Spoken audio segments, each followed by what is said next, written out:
Tribulação. Então, a igreja passa ou não passa? Acho que hoje esse tema ele tem assim uma base maior de reflexão da nossa parte, porque o momento atual vai nos levar a pensar nessa ideia de um arrebatamento secreto, que a igreja não passa por dificuldades. E graças a Deus nós estamos vivendo num período da história onde as redes sociais, Facebook, WhatsApp, trazem para nós informações de fora do nosso país, do mundo, como a igreja está sendo atacada, perseguida, como irmãos que professam a mesma fé que nós estão sendo mortos fora do país. Então, quando você pega uma doutrina dessa, pregada pelos pré-tribulacionistas, que a igreja não passa pela tribulação, aqui no Brasil, é muito fácil, negar de engolir, mas pega essa doutrina e leva para a China, pega essa doutrina e leva para o Egito, pega essa doutrina e leva para a Coreia do Norte, leva para os países muçulmanos, lá ela não vinga. Por quê? Porque desde o início a igreja do Senhor Jesus Cristo ela é estabelecida como um inimigo na terra. Quando Jesus chama os seus discípulos, uma das coisas que ele diz, não só que eles passariam por aflições, mas Jesus lhes alertou pelo fato de que eles seriam odiados. O mundo vos odeia. Jesus foi mais longe: vocês vão ser tão odiados que vocês vão ser presos, alguns de vocês vão ser mortos. E todos os apóstolos passaram por essa morte trágica, tornaram-se mártires. Então, esse momento é um momento interessante para nós refletirmos sobre isso. Então, a igreja passa ou não passa pela grande tribulação? Olha só, Marcos 13, versículo 19 e 20, diz assim: porque aqueles serão dias de como nunca houve desde que Deus criou até agora, nem jamais haverá. Presta atenção, nós estamos extremamente arrasados, medrosos, com medo de encostar uns nos outros por causa de um vírusinho. E aí o texto aqui diz, que ainda vai vir coisa como nunca houve na terra. Nem vou ter que vai morrer antes. Se o Senhor não tivesse abreviado tais dias, ninguém o quê? Sobreviveria. Mas por causa dos eleitos. Presta atenção, irmão. Se tem um grupo que faz diferença nesse mundo, ainda são os eleitos. Ele os abreviou. Pode passar. A doutrina do arrebatamento secreto para a igreja, antes da grande tribulação, ela não foi ensinada por Jesus. Em nenhum momento Jesus disse que a igreja seria retirada antes que viesse a grande tribulação. Não aparece entre os apóstolos, você não encontra também no ensino paulino, no ensino petrino, você não encontra nessas linhas teológicas uma ideia de que a igreja não passa pela grande tribulação. Nem entre os pais da igreja, nem entre os 18 primeiros séculos da era, presta atenção, 18 séculos da era cristã, ninguém falava nisso. Por quê? Porque a igreja sempre foi tida como esse grupo odiado, diferente, separado. Em 1830, uma escocesa de 15 anos chamada Margaret MacDonald, presta atenção, católica, apostólica, ela teve uma visão. Irmãos, as principais heresias que nós temos no mundo cristão, as principais heresias que nós temos no mundo cristão, elas são provenientes de visões. Observe como foi que a igreja adventista criou a doutrina do sábado. A Ellen White teve uma visão de que dentro da Arca da Aliança estavam as tábuas dos 10 mandamentos e tinha uma auréolazinha lá em cima da guarda do sábado. Paulo alerta isso, escrevendo aos Colossenses. As pessoas criam suas ideias baseadas em visões. Então, Margarete viu um grupo de cristãos sendo arrebatados antes da grande tribulação. A visão influenciou o teólogo John Derby. Esse homem é considerado o pai do dispensacionalismo. John começou um verdadeiro malabarismo bíblico a fim de provar a visão e a sua tese. Ele queria provar a sua visão e a sua tese dispensacionalista. E ele precisava explicar o fim da graça para o retorno da lei. Então o que esse cara estava ensinando? Está dizendo o seguinte: dentro da visão dispensacionalista tem um período que cessa a graça e volta a lei. A visão de Margarete caiu como uma luva na ideia de John. John mudou a visão de Margarete, afirmando que todos os crentes serão arrebatados secretamente antes da grande tribulação. Quem fica e passa pela grande tribulação são os ímpios e os judeus. Então tem essa ideia: a igreja ela é arrebatada, e quem fica na grande tribulação são os ímpios e os judeus. Assim surgiu o falso ensino de que a igreja será arrebatada secretamente antes da grande tribulação e que apenas os ímpios e os judeus passarão pela ira divina. Em Mateus 24, no sermão profético, Jesus fala da grande tribulação como o evento mais terrível que virá sobre a terra. Coronavírus é fichinha, vem coisa pior por aí.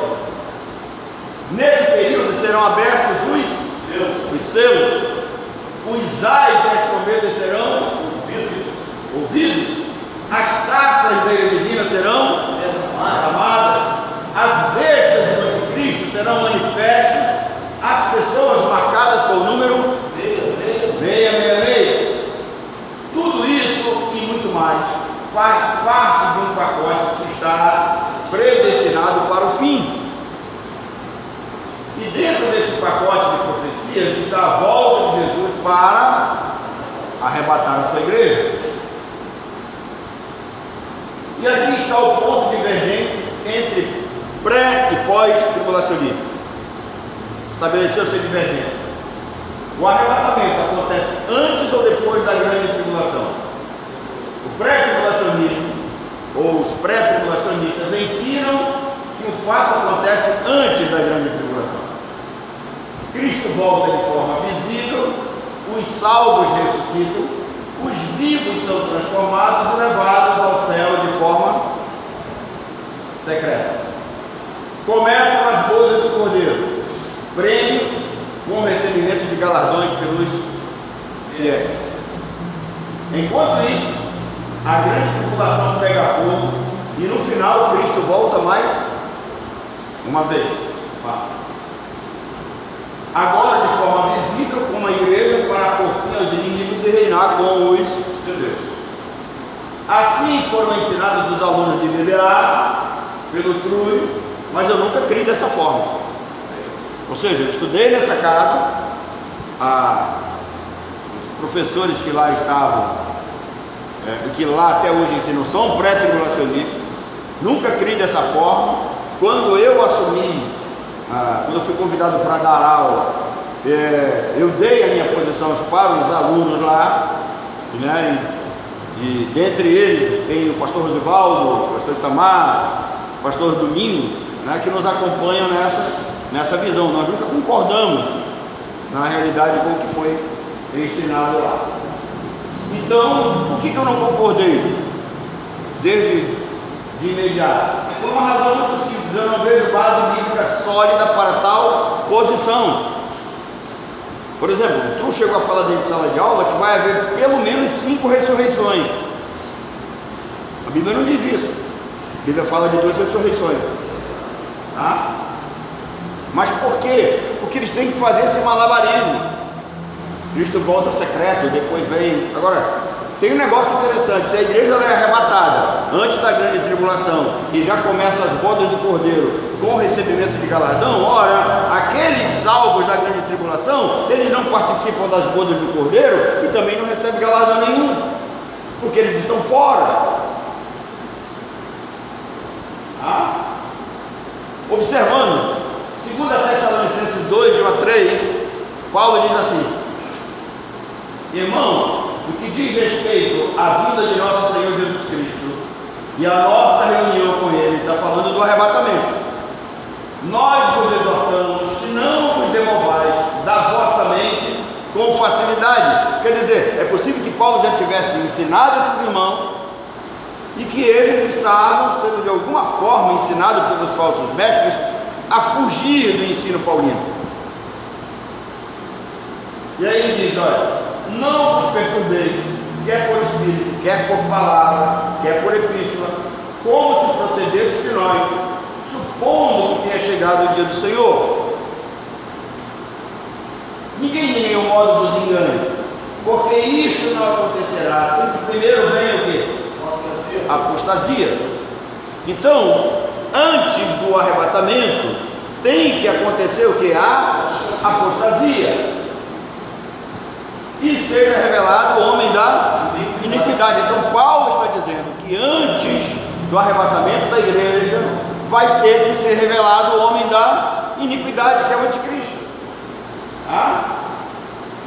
o filho da perdição. E observem que não é iminente, não é algo secreto, não é algo de uma hora para outra, é algo que segue um cronograma. Primeiro a apostasia, e nós vamos ver o que é isso, e a revelação do anticristo. Não é algo que estava para acontecer, pois existem sinais que antecederão a segunda vinda. Quando Cristo estiver para voltar, tem sinais. Jesus falou desses sinais aos seus discípulos. Primeiro, Paulo deixa claro que primeiro acontece o quê? Apostasia. O que é a apostasia? É o abandono e o esfriamento da fé. Onde estão a maioria dos crentes hoje? Onde estão a maioria dos crentes hoje? Com medo, escondido. E tem aqueles que já querem um motivo para não vir à igreja, aí aparece o corona, aí é que é negado não vem mesmo. Aí aparece o motivo. O esfriamento, irmão, da relação com Deus. Queridos, por que esse local ele é tido como um templo? Por quê? Isso aqui,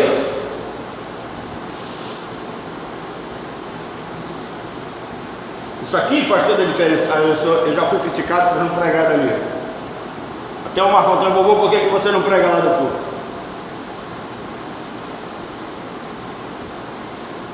Por que nós somos tidos como templos do Espírito Santo? O que tem em nós?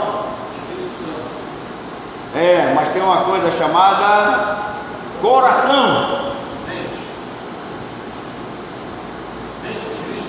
Os discípulos, no caminho de Emaús, Jesus encontra com eles, começa a falar das Escrituras para eles, e aí Jesus desaparece da frente deles, e eles ficam discutindo entre eles: era Jesus ou não era? Era Jesus ou não era? Aí um diz assim: porventura não nos ardia o coração quando ele falava acerca das Escrituras?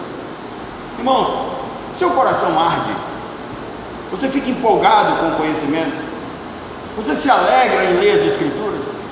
Você tem prazer em ouvir a palavra do Senhor?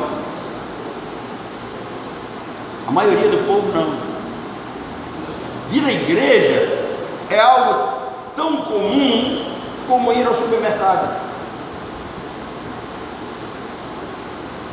Não tem valor.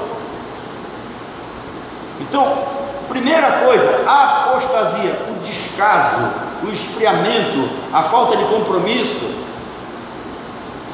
falta de ardor. Então esse local não é um salão comum. Aqui dentro tem um trono que faz desse lugar um lugar diferente dos demais. A nossa vida tem um trono no nosso coração que faz com que sejamos diferentes dos homens naturais, que não têm Deus, que não foram regenerados, que não foram selados com o Espírito Santo. Então, primeira coisa que acontece é a apostasia, o esfriamento, o abandono da fé. Segunda coisa, o anticristo será revelado antes do arrebatamento. E para que o anticristo seja revelado, o mundo já tem que passar por um processo de sofrimento terrível. 1 Coríntios, capítulo 15, verso 52, diz que o arrebatamento acontecerá na última trombeta. Pode passar. Ora, se é na última trombeta, não tem como ser antes da grande tribulação. Então, por que eu nunca embarquei nessa onda? Porque se o arrebatamento se dá na última trombeta, não tem como ser antes da grande tribulação, pois as trombetas serão tocadas durante a grande tribulação. Então, durante a grande tribulação é que as trombetas serão tocadas.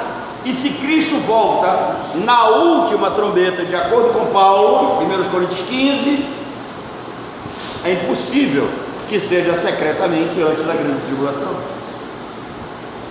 Paulo não falou de uma trombeta qualquer. Paulo falou das trombetas finais do Apocalipse. Paulo estava se referindo a ela, em especial a de Apocalipse 11, versículo 15. O sétimo anjo tocou a trombeta e houve no céu grande voz dizendo: o reino do mundo se tornou de nosso Senhor e do seu Cristo, e ele reinará pelos séculos dos séculos. Então é na sétima trombeta que Cristo vem para governar e implantar o seu reino. Observem 11:17. Os 24 anciãos dizem: graças damos, Senhor Deus Todo-Poderoso, que és e que eras, porque assumiste o teu grande poder e passaste a reinar. O texto é claro quanto ao arrebatamento que acontece na volta de Jesus para reinar.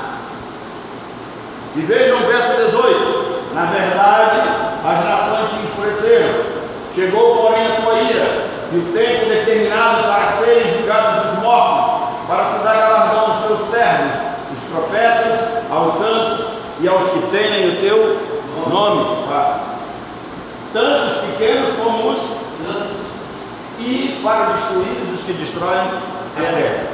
Notem que é na sétima trombeta que Jesus vai derramar a sua ira, julgar os mortos e galardoar os santos. Ou seja, galardões é no fim da sétima trombeta, e isto cala a ideia pré-tribulacionista. Isso põe fim à ideia de que após um arrebatamento secreto a igreja recebe galardões do céu, enquanto acontece a grande tribulação na terra. No sermão profético escatológico que está nos sinóticos, Mateus 24, Marcos 13, Lucas 21, Jesus deixou claro e evidente que só voltaria depois da grande tribulação. Arrebatamento secreto não encontra base no contexto geral das Escrituras, da Bíblia. Mateus 16, 27. Porque o Filho do Homem há de vir na glória do seu Pai com os seus anjos, e então retribuirá a cada um conforme as suas obras. Ou seja, galardões acontecerão na segunda vinda, com com alarido e grande glória, após a grande confirmada em Isaías 40:10.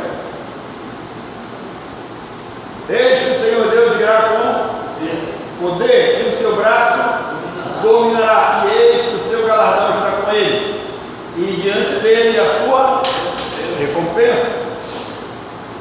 É com poder que Cristo volta, de forma visível e não em secreto. Ele governará no fim da grande tribulação. Isso confirma o que Jesus disse em Mateus 24:29. Logo em seguida a tribulação daqueles dias, o sol escurecerá, a lua não dará sua claridade, as estrelas cairão no firmamento, os poderes dos céus serão abalados. O texto é claríssimo, e as palavras de Jesus não deixam dúvidas. O arrebatamento pelo final da grande tribulação. Apocalipse 20, versículo 4. Vi também tronos, e nestes sentaram-se aqueles aos quais foi dada a autoridade de julgar. Vi ainda as almas dos decapitados por causa do testemunho de Jesus, bem como por causa da palavra de Deus, tantos quanto não adoraram o quê? A besta, nem tampouco a sua imagem, e não receberam a marca na fronte e na mão, e viveram e reinaram com Cristo durante 1000 anos. Apocalipse 20 refere-se aos crentes que passam pela grande tribulação. Nos versículos 5 e 6, o restante dos mortos não reviveram até que se completassem 1000 anos. Esta é a primeira ressurreição. Pode passar. Bem-aventurado e santo aquele que tem parte na primeira ressurreição. Sobre esses, a segunda morte não tem autoridade, pelo contrário, serão sacerdotes de Deus e de Cristo, e reinarão com ele 1000 anos. Observem o seguinte: na primeira ressurreição estão os crentes que passaram pela grande tribulação. Então é impossível acontecer uma outra ressurreição antes da grande tribulação, porque na primeira ressurreição estarão pessoas que morreram justamente na grande tribulação. Apocalipse 7:9. Depois destas coisas vi, e eis grande multidão que ninguém podia enumerar, de todas as nações, tribos e povos e línguas, em pé diante do trono e diante do Cordeiro, vestidos de vestiduras brancas, com palmas nas mãos. 7:9 ainda.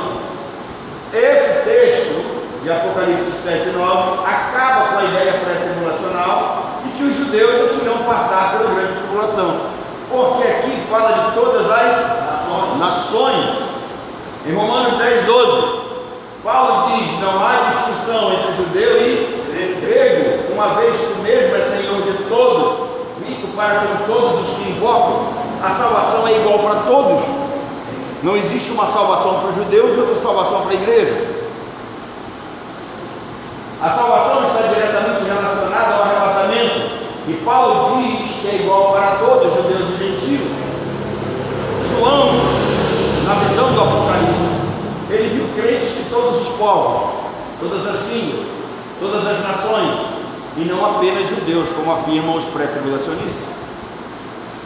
E o que é pior, os pré-tribulacionistas pregam salvação pelas obras durante a grande tribulação. Isso é mais uma heresia. Tá? Digo isso porque o pré-tribulacionismo ensina que a salvação durante a grande tribulação será mediante o sangue ou a morte do próprio indivíduo. Presta atenção. O pré-tribulacionismo diz que durante a grande tribulação aqueles que vão ser salvos, eles vão ser salvos por causa do sangue ou da morte do próprio indivíduo. Isso significa que a salvação não é pela graça, é pelo mérito daquele que vai morrer. Tá? Isso é uma heresia. Não existe salvação pelas obras em lugar nenhum das Escrituras. Fácil. Isso então é uma heresia, já que o único meio de salvação é pela graça, mediante a fé no sacrifício vicário de Cristo. Apocalipse 7,14, dá uma olhada aqui que diz o texto. E eu disse: Senhor, tu sabes. E ele disse-me: estes são os que vieram da grande, lavaram suas vestes e branquearam no sangue do Cordeiro. Apocalipse 12, 11 diz: eles, pois, venceram por causa do sangue do Cordeiro, e por causa da palavra do testemunho que deram, e mesmo em face da morte, não amaram o quê? A própria vida. Eles não amaram a própria vida. Eles preferiram morrer pelo seu testemunho, mas isso não se tornou mérito para a salvação deles, porque eles haviam lavado suas vestiduras no sangue do Cordeiro. Lembrando de Hebreus, sem derramamento de sangue não há remissão de pecado. Não tem nada a ver com salvação pelo próprio sangue. Isso é um absurdo. É impossível acreditar que haja alguém santo o suficiente para se salvar pelo próprio sangue. As vidas representadas pelas vestes foram lavadas e branqueadas pelo sangue do Cordeiro e não por suas mortes. Por isso, quando o pastor Rony começou a falar e me ensinar essa heresia para vocês, eu me levantei contra. É meu dever proteger a igreja. E por último, Paulo em 2 Tessalonicenses 2,8 diz que o anticristo será destruído no momento da sua segunda volta, após a grande tribulação. No pré-tribulacionismo, Cristo vem antes da grande tribulação para destruir o anticristo.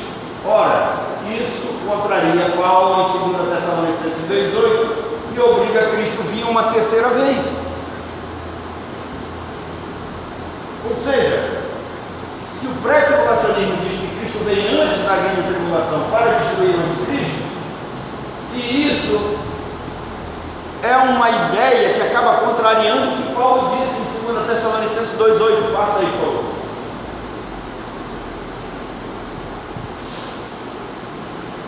Passou? Mais um? Deus, não volta. Por acreditar nessas doutrinas, sem a menor fundamentação bíblica, é que o trio acredita em 5 ressurreições. E os fracos que aprenderam com ele continuam acreditando e espalhando essas heresias por aí. Vamos colocar um acabamento aqui concluído. Como os pré-tribulacionistas situam o fim? Como? Ele diz que primeiro vem a apostasia, as pessoas irão virar as costas para Deus e a igreja de Cristo. Então olha só, essa é a visão que? Pós-tribulacionista, a nossa visão, né? No caso, a visão pós-tribulacionista. Como é que vai acontecer o fim? Então, as pessoas irão virar as costas para Deus e a igreja de Cristo. Apostasia. A Bíblia será relativizada, rejeitada até ser esquecida. Haverá ódio contra tudo que se relaciona com Deus. A apostasia é o abandono da palavra, o esfriamento da fé. Guarda isso aqui, gente, esfriamento da fé. E guarde para que a sua fé não esfrie. Enfraquecimento da igreja. Como é que a igreja enfraquece? Quando eu esfrio e não dou a mínima para ela. Quando os homens dizem fica em casa, fecha, não vai para o culto, e a gente fecha a igreja. Se não fosse a providência divina, ninguém seria salvo. Mateus 24, Jesus fala por causa dos escolhidos. Segundo, vem o anticristo. Então, primeiro apostasia, depois o anticristo, de acordo com o que ensina Paulo. Segundo, vem o anticristo, seguido dos cavaleiros, dos selos, das trombetas, e as pragas cairão, mas não atingirão os eleitos. Assim como Israel estava no Egito e foi preservado e livre das pragas, nesse período vamos ver cumprir o Salmo 91. É no período da grande tribulação que nós vamos ver o cumprimento do Salmo 91. Depois nós vamos ter o aparecimento das bestas, a perseguição e a morte aos santos. Quarto, no final da grande tribulação, Cristo volta de forma gloriosa, arrebata a igreja que se encontra com ele nos ares e desce para reinar. Vai ser no ar visível. Depois, Cristo derrota os inimigos e implanta o seu reino. Aí teremos as bodas do Cordeiro e os galardões já na grande Jerusalém, na nova Jerusalém. Então, querido, Deus nos abençoe, que Ele nos faça assim olhar com mais cuidado para a sua palavra, que Ele não permita que de maneira nenhuma nós venhamos a dar ouvidos à voz dos homens, para que a gente acabe esfriando o nosso relacionamento com Deus, o nosso relacionamento com a igreja. E hoje, de todas as formas, a igreja, o templo, as reuniões, os elementos de culto têm sido atacados. Se nós fôssemos dar ouvido no que é divulgado pelas redes sociais, a igreja já teria fechado. Agora criou-se uma ideia de que não se precisa de um templo para adorar, porque nós somos o templo, aonde você está é templo. As pessoas que pensam dessa forma, eles esqueceram que quando Paulo escreve aos Efésios, no capítulo 5, a partir do verso 18, ele começa a falar dessa questão da igreja. Ele diz assim: sujeitando-vos uns aos outros no temor do Senhor. Irmãos, é impossível nos sujeitarmos uns aos outros no temor do Senhor, cada um na sua casa, cada um isolado, cada um cultuando a hora que bem entende. Se é que pode acontecer algum tipo de culto, eu duvido que algum ser humano, que algum crente moderno hoje, o cara desligue o seu celular em casa, o cara desligue a sua televisão para ele fazer um culto pessoal. Isso é fantasia. Postagem em rede social é uma coisa, vida prática é outra completamente diferente. Então, quando a Bíblia usa a palavra igreja, congregação, já lhes falei isso, Jesus usa a palavra Keilah, que diz respeito a um lugar de ajuntamento, um templo, uma congregação, uma carral, no hebraico. Grande problema é que as pessoas que estão à frente, elas não estudam, elas não se preparam, elas não se aprofundam para poder ensinar o povo. Cada um sai pregando a sua própria ideia, fazendo a sua interpretação particular. Como um colega meu me disse um dia desse: não, a Bíblia tem várias interpretações. Tem não, querido. A Bíblia só tem uma interpretação. A Bíblia foi escrita no hebraico, no grego koiné e algumas porções em aramaico. Ela só tem uma interpretação. Os homens é que a têm interpretado da sua forma pessoal e particular. Então, em nenhum momento tem essa ideia de que a igreja não passa por dificuldade. A igreja sempre passou por dificuldade. Quando você lê as 5 cartas, as 7 cartas às igrejas lá do Apocalipse, você vai ver que todas elas tiveram problema. E 6 delas, Deus diz assim: tenho porém contra ti perseguição, dificuldade de relacionamento com Deus, de relacionamento uns com os outros, problema existencial dentro da igreja no mundo. Então essa ideia pré-tribulacionista, ela não encontra nenhuma base bíblica. E como nós já vimos, e podemos até ver ainda mais na sequência dos estudos, vocês vão poder pegar estudo após estudo e comparar e aprender ainda muito mais. Que Deus nos abençoe. Vamos ficar de pé.